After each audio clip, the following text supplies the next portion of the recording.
Welcome to the Mothership Lexodus. This is your current of consciousness report, the Athena Code, the Odyssey of authentic creation.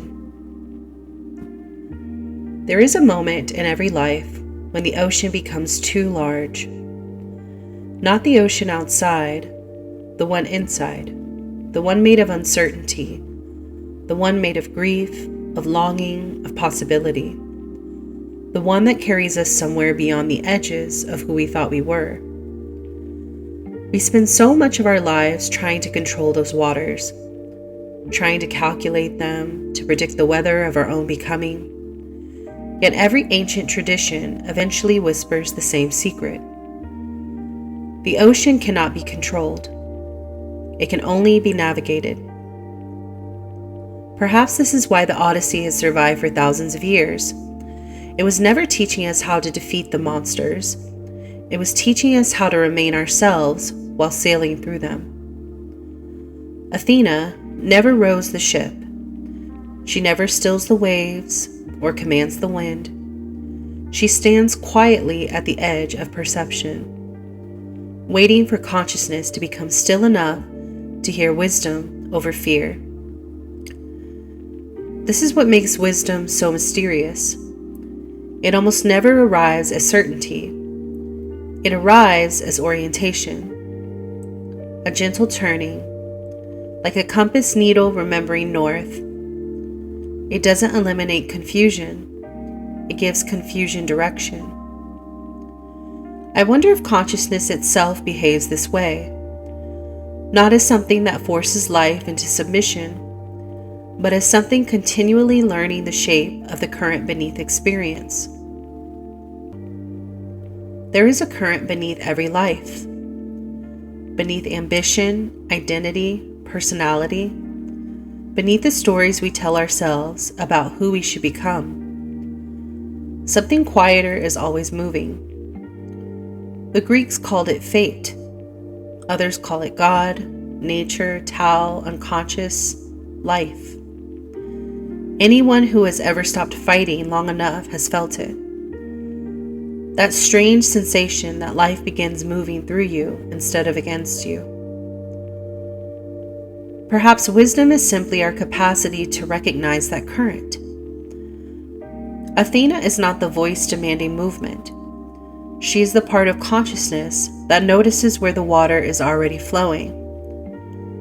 She teaches us the difference between force and participation, between resistance and relationship, between ambition and alignment. She teaches navigation. There is a quality of consciousness that cannot be measured or accumulated. It can only be cultivated.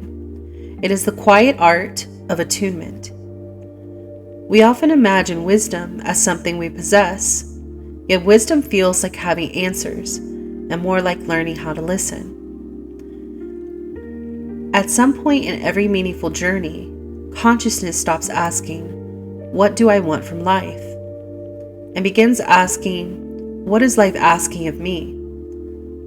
That single shift transforms control into participation.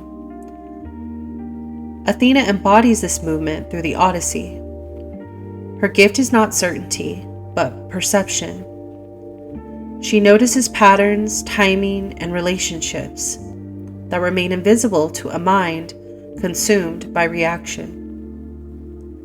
In the same way, consciousness matures by becoming increasingly sensitive to the subtle currents moving beneath experience. Silence becomes sacred because it is where those currents can finally be heard. Joy, curiosity, resistance, and wonder cease to be passing emotions and become signals, revealing where life is inviting us to grow. As attunement deepens, action no longer arises from force but from alignment. Creation begins to feel less like something we manufacture through effort and more like something that unfolds through us. We stop trying to compose the melody of our lives and begin recognizing that it has been playing all along. Wisdom is learning to hear it, and authentic creation is what emerges when we finally move in harmony with its rhythm. Creation begins when something deeper than the ego begins moving. There comes a moment when the work no longer feels manufactured. Something begins arranging itself. The next sentence appears before it is planned. The melody seems discovered rather than composed. A solution arrives whole after weeks of silence. We say inspiration visited us. Perhaps what actually happened is that consciousness finally stopped rowing against the current. The Odyssey becomes a map of that surrender. Each island strips away another illusion of control. Each storm loosens another attachment, and each loss removes another certainty. The journey isn't punishing Odysseus. It is emptying him until eventually there is enough space inside him for wisdom to enter. Perhaps that is why he can finally return home. Not because he conquered the sea, because the sea conquered everything inside him that no longer belonged.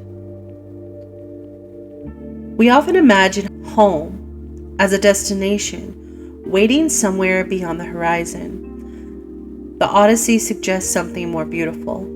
Home is not a place. Home is the moment when your inner current and the current of life begin flowing in the same direction. When thought, emotion, action, and purpose stop competing with one another. Athena never led Odysseus back to a kingdom. She led him back into coherence. Perhaps this is the Athena code. Wisdom quietly teaching consciousness how to trust movement it cannot yet understand. Teaching us that surrender is not the absence of agency. It is the refinement of it. Teaching us that creation is not something we manufacture through willpower.